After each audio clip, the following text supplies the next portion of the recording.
Hello my dear students, I hope that you all are doing great. इस video के अंदर हम MEG 05 के कुछ इंपॉर्टेंट क्वेश्चंस को विद देयर आंसर्स डिस्कस करने वाले हैं।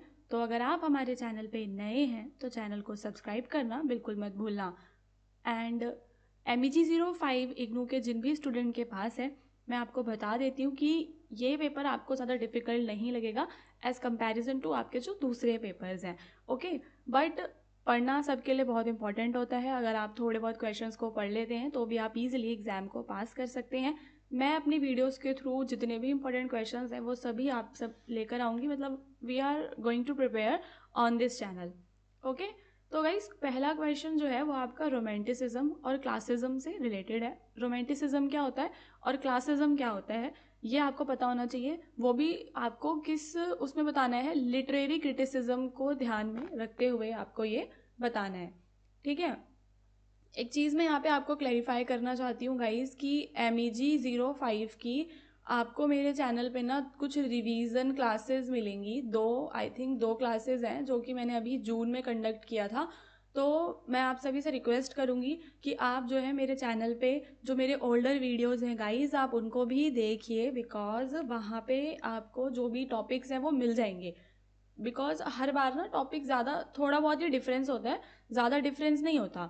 चाहे जून का वीडियो हो चाहे दिसंबर का वीडियो हो, है तो आपके सिलेबस से ही, बुक तो दोनों की सेम ही है, बुक अलग नहीं है ना। तो आपको उन वीडियोस को भी देखना है एंड आपको उधर से ही अपने शॉर्ट नोट्स को बना लेना है। ठीक है, अगर आपके पास टाइम नहीं है तो आप खाली वीडियोस को देख सकते हैं। एंड अगर आपके पास काफ़ी टाइम है तो आप डिस्क्रिप्शन में जो नंबर गिवन है उस नंबर से MEG 05 का जो गेस्ट पेपर है ना उसको भी खरीद सकते हो। गेस्ट पेपर आप हमें व्हाट्सएप कर दोगे इस नंबर पे।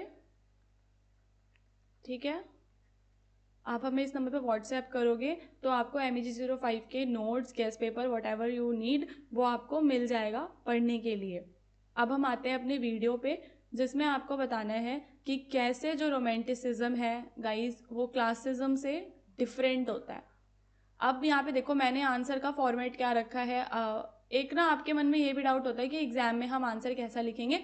तो देखो जो मेरी वीडियोस होती है ना, मोस्टली वीडियोस के अंदर मैं ज़्यादा से ज़्यादा पॉइंट्स आपको लेकर आती हूँ, लेकिन आपको एग्जाम में थोड़ा बड़ा आंसर ही लिखना पड़ेगा।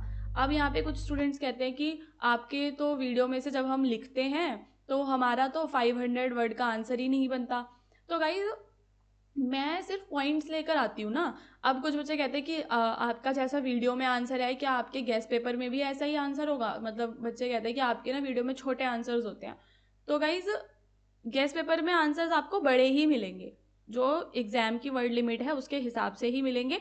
बट वीडियोज़ में मैं थोड़े छोटे आंसर्स लेकर आती हूँ कि वीडियो ज़्यादा लंबा ना बने। मैं सिर्फ इंपॉर्टेंट चीज़ें यहाँ पे डिस्कस करती हूँ। ठीक है, तो क्लासिज्म क्या विश्वास करता है?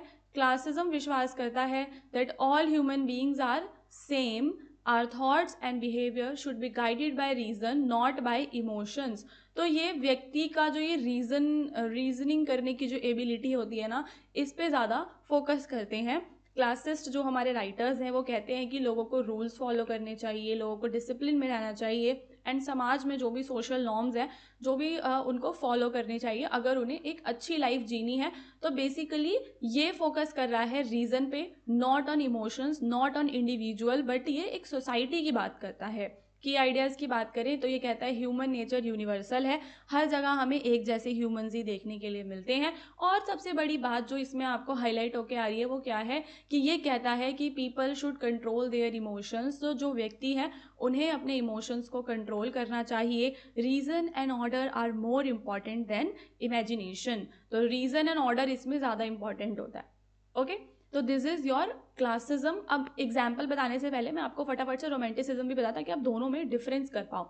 रोमांटिसिज्म क्या बिलीव करता है that each person is unique, मतलब ये इंडिविजुअलिटी को ज़्यादा इंपॉर्टेंस देता है। एंड जो व्यक्ति की इमोशंस हैं, उनके जो ड्रीम्स होते हैं, ये उसको ज़्यादा इंपॉर्टेंस देता है।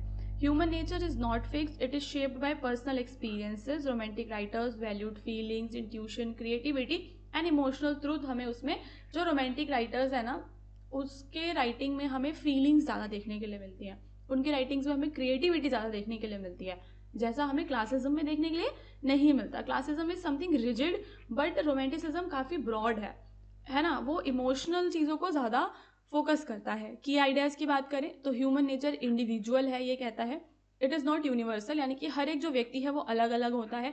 इमोशंस एंड इमेजिनेशन इसमें सेंट्रल होते हैं। And people should follow inner feelings and personal freedom. लोगों को अपनी जो इनर फीलिंग्स हैं और जो उनकी पर्सनल फ्रीडम है उसको ज़्यादा वैल्यू करना चाहिए, ऐसा हमारा रोमांटिसिज्म कहता है।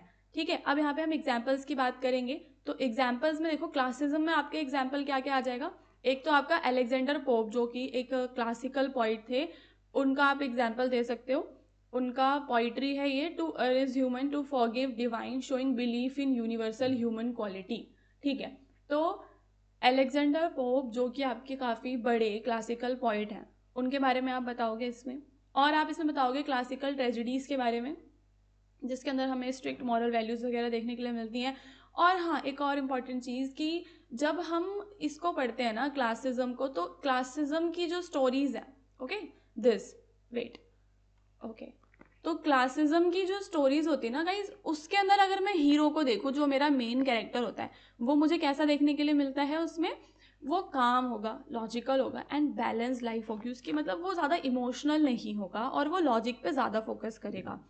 ठीक है, जो अपनी ड्यूटीज़ को चूज करेगा, अपनी पर्सनल डिजायर्स को पीछे छोड़ देगा। तो दिस इज क्लासिक हीरो। जो क्लासिज्म वाली जो पोइट्रीज थी हमें देखने, मतलब ये ना देखो, आप हिंदी में पढ़ते हो ना, आदिकाल, भक्ति काल, चलो आप इंग्लिश मीडियम को आपको नहीं पता होगा, तो मैं आपको बताती हूँ। एक टाइम लाइन होती है, जैसे कि एक टाइम पीरियड है, मान लो कि 14 सेंचुरी से लेकर 18 सेंचुरी तक आपका क्लासिज्म चलेगा, फिर 19 से 20 आपका रोमांटिसिज्म चलेगा। ये मैंने ज़्यादा आगे का बता दिया, क्लासिज्म और उससे भी पुराना है।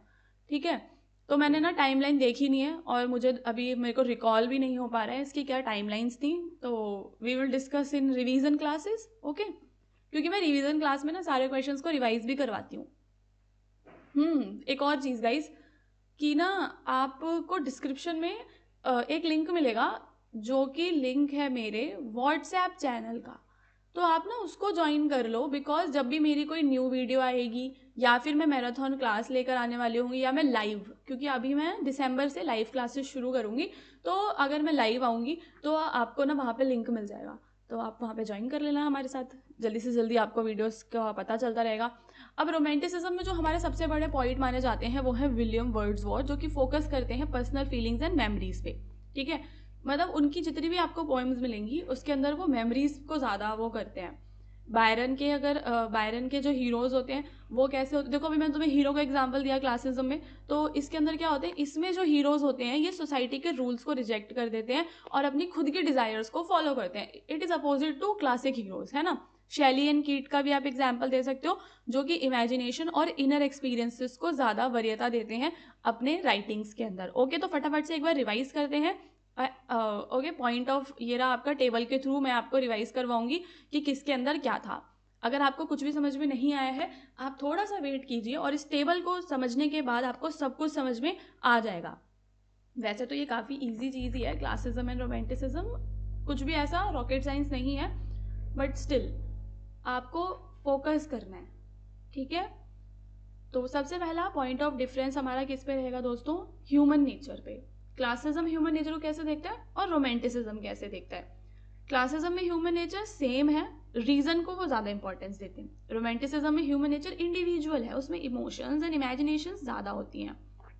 लिटरेचर के पर्पज़ की बात करें तो यहाँ पे जो लिटरेचर का पर्पज़ है वो लोगों को मॉरल लेसन्स को सिखाना है, और क्या है, फिक्स्ड रूल्स को फॉलो करना। ये है लिटरेचर का पर्पज़, मतलब इसमें लिटरेचर के अंदर हमें फिक्स्डनेस देखने, रूल्स देखने के लिए मिलते हैं। लेकिन रोमांटिसिज्म में ऐसा नहीं होता, वहाँ पे उन राइटिंग्स में हमें पर्सनल फीलिंग्स देखने के लिए मिलती हैं।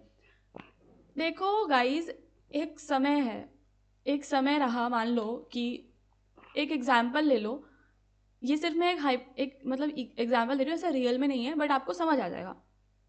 जैसे कि मान लो 2020 एक ऐसा टाइम पीरियड हो गया, तो उससे पहले जो राइटर्स रहे उन्हें हम क्लासिज्म में क्लासिक राइटर्स कह सकते हैं, और उसके बाद के जो राइटर्स हैं उन्हें हम रोमांटिक राइटर्स कह सकते हैं, मतलब रोमांटिसिज्म वाले।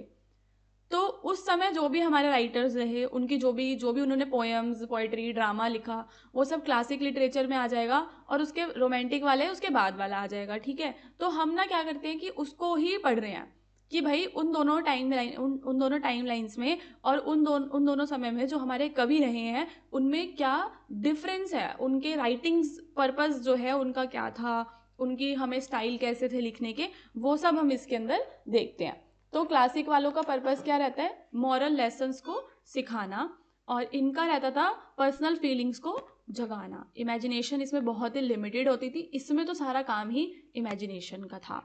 इसमें स्टाइल वगैरह एकदम क्लियर बैलेंस, मतलब फॉर्म स्ट्रिक्ट तरीके से लिखा जाता था ये, लेकिन इसमें रोमांटिसिज्म वाला काफ़ी फ्लेक्सिबल है और वो ट्रेडिशनल नॉर्म्स को फॉलो नहीं करता था। Okay, sorry. सब्जेक्ट मैटर देखें तो गाइस, पब्लिक लाइफ, इसके जो कैरेक्टर्स होते थे हमेशा नोबल होते थे, बड़े बड़े लोगों की बड़ी बड़ी बातें हमें क्लासिज्म में देखने के लिए मिलती थी। लेकिन जो रोमांटिसिज्म था दोस्तों, उसने बदलाव लाया, उसने आम जनता पे फोकस किया, चाइल्डहुड पे, सुपर नेशनल चीज़ों के बारे में, सपनों के बारे में, वो सब उसमें हमें देखने के लिए मिला। इसमें जो नेचर है एक काफ़ी ऑर्डिनरी सी चीज़ थी, बट रोमांटिसिज्म में नेचर को लिविंग माना जाता है। जैसे कि विलियम वर्ड्सवर्थ की पोएम है द प्रोलूड करके, आप उसका भी एग्जाम्पल जो हमने MEG 1 में आई थिंक पढ़ा है, आप वो भी एग्जाम्पल ऐड कर सकते हो। आप अपने दूसरी जो आप पढ़ रहे हो MEG 1 2 में, आप उसके एग्जाम्पल्स भी अपने किसी भी आंसर में ले सकते हो, ठीक है, बट वो आपका रेलेवेंट होना चाहिए। सोसाइटी की बात करें तो सोसाइटी को सपोर्ट, ये ट्रेडिशंस को सपोर्ट बहुत करता था, समाज के रोल्स को ये लोग बहुत सपोर्ट किया करते थे। लेकिन रोमांटिक जो राइटर्स थे वो फ्रीडम को ज़्यादा मानते थे। इंस्पिरेशन ये ग्रीक एंड रोमन राइटर्स से, क्योंकि देखो रेनेसा पीरियड था, रेनेसा का जो पीरियड है, अगर हम हिस्ट्री की तरफ देखें तो रेनेसा टाइम पीरियड में ग्रीक एंड रोमन राइटर्स ने बहुत इंस्पायर करा दूसरे राइटर्स को, है ना। बट रोमांटिसिज्म वाले खुद के एक्सपीरियंस को लिख रहे हैं। जैसे विलियम वर्ड्सवर्थ द प्रिलूड में लिखते हैं वो अपने बचपन के बारे में, है ना, उनकी खुद की फीलिंग्स की, नेचर ने कैसे उनका पूरा एक कैरेक्टर डेवलपमेंट करा है, वो उसमें लिखते हैं। लैंग्वेज इसकी फॉर्मल होती थी, इसकी सिंपल है, नेचुरल इमोशनल लैंग्वेज हमें देखने के लिए मिलती है। This table is very important, क्योंकि ये ही जो टेबल है, ये जो इसके पॉइंट्स है ना, यहाँ पे पॉइंट ऑफ डिफरेंसेस, ये ही आपके आंसर राइटिंग में काम आएंगे। बाकी शुरू में मैंने वो आपको एक इंट्रोडक्शन दिया था, and you need to write a very long answer with good English words, ठीक है। नाउ ये जो हमारे कॉलरिज हैं, कॉलरिज ने ना एक आइडिया दिया कि भाई एक अच्छा पोइट कौन होता है, who is a good poet. तो वही हम देखेंगे कि according to him good poet कौन है। Good poet is not just someone with talent but someone with poetic genius. Such a poet uses the power of imagination to bring together different thoughts, emotions and experiences into a unified and meaningful whole. एक ऐसा point जो imagination को लेकर आ रहा है, उसके thoughts, उसके emotions को वो पूरा यूनिफाई कर रहा है। The point transforms ordinary things into something fresh, wonderful and full of deeper truth. तो यहाँ पे जो पॉइंट है वो ऑर्डिनरी चीज़ों को कुछ फ्रेश एंड वंडरफुल चीज़ों में कन्वर्ट कर रहा है, ठीक है।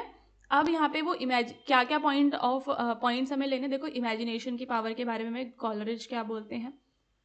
एंड एक जो गुड पॉइंट होता है वो एक हारमोनियस वर्ल्ड की तरफ लेके जाता है, वो पॉइंट हो गया आपका। और इमोशंस उसके पोइट्री में कलेक्टेड होते हैं, बट कामली कलेक्टेड होते हैं। रियलिटी रहती है उसमें, म्यूजिक एंड मीटर होता है। उन सबको देखेंगे, इन डिटेल पढ़ते हैं अभी, तो हमें सब चीज़ समझ में आएगी और आप अच्छा आंसर लिख पाओगे अपने एग्जाम में। Okay, so what is power of imagination guys. Coleridge said that imagination is the soul of poetry. अगर कोई पोइट्री लिख रहा है, ठीक है, और उसको इमेजिनेशन ही नहीं आती है तो पोइट्री का कोई मतलब ही नहीं है। बिकॉज पोइट्री जो देखा है ना, लोग पोइट्री लिखते हैं, जो लोग शेर सुनाते हैं, उसमें सब कुछ इमेजिनेशन होती है। A good poet uses imagination to take simple experiences and turn them into something meaningful and magical. तो सिंपल सी चीज़ों को वो काफ़ी मैजिकल चीज़ों में कन्वर्ट कर देते हैं। This imagination help the poet create a world that feels both real and ideal. एक ऐसा वर्ल्ड गाइस क्रिएट हो जाता है जो हमें रियल लगता है। A good poet brings different ideas, images and emotions together into harmonious whole. एक जो अच्छा पोइट है वो अलग अलग आइडियाज़ को ब्रिंग टुगेदर, मतलब एक साथ लेकर आता है ना। Every part of the poem should add to the beauty of the full work. या मतलब कि मेरी पोइट्री की एक जो लाइन है वो ऐसी हर एक एक लाइन ऐसी हो कि वो मेरी पूरी पोयम के अंदर एक ब्यूटी की तरह मतलब काम करे, हर एक चीज़ उसमें अच्छी हो.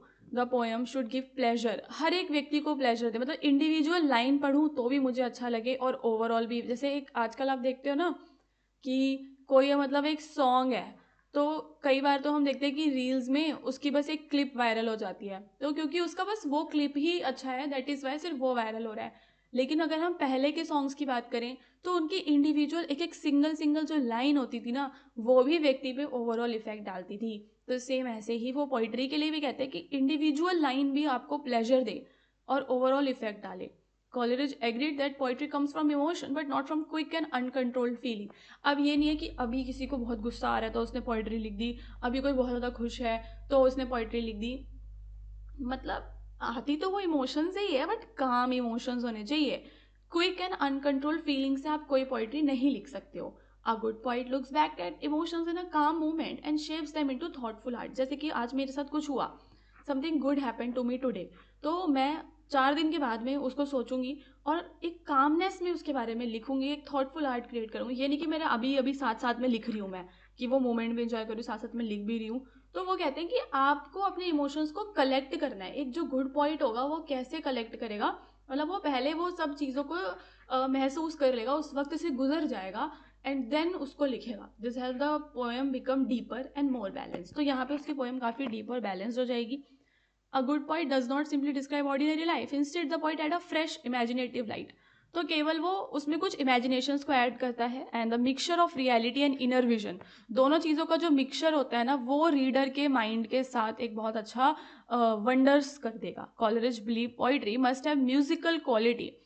ठीक है, मतलब उसमें ना म्यूजिक होना चाहिए. जैसे गाना होता है ना उसमें एक रिदम होता है, इमोशंस होते हैं, तो वो भी होने चाहिए, तभी आपकी पोएम मेमोरेबल बनती है. एग्जाम्पल्स आप वर्ड्सवर्थ का दे दोगे कि भाई उसको कॉलरिज को वर्ड्सवर्थ एक बहुत अच्छे गुड पोइट लगते हैं बिकॉज वो ऑर्डिनरी लाइफ, रूरल जो सीन्स होते हैं उनको एक मीनिंगफुल पोइट्री में लेकर आते हैं. कॉलरिज के खुद के काम का एग्जाम्पल आप दे सकते हो, the rhyme of the ancient mariner का दे सकते हो, और कुबला खान जो कि कॉलरिज का एक और वर्क है, you can give example of it also. ठीक है, तो गाइज अभी तो सिर्फ मैं 2 ही क्वेश्चंस इस वीडियो में करवा पाई हूँ क्योंकि मैं काफ़ी डिटेलिंग में बता रही हूँ. जब मैं रिवीजन क्लास लेकर आऊँगी या मैं मैराथन क्लास लेकर आऊँगी ना तो मैं अराउंड आपके 5 to 8 क्वेश्चंस एक वीडियो में कवर करूँगी. ठीक है, तो अगर आप सेम इसी तरीके का मैटर चाहते हो तो चैनल को ज़रूर सब्सक्राइब करो. ठीक है, सब्सक्राइब कर लो क्योंकि मैं ज़्यादातर वीडियोज़ में कहती हूँ सब्सक्राइब करने के लिए, बट मैं MEG के लिए काफ़ी मेहनत करती हूँ क्योंकि इंग्लिश का जब तक आप बुक से नहीं पढ़ते हो ना तब तक पॉसिबल नहीं होता कि आप आंसर, मतलब हिस्ट्री एंड पॉलिटी से मुझे थोड़ा सा ये लगता है कि इसमें थोड़ा ज़्यादा टाइम मुझे देना पड़ता है. That is why please subscribe the channel and if you like the video like कर दो इसे. ओके.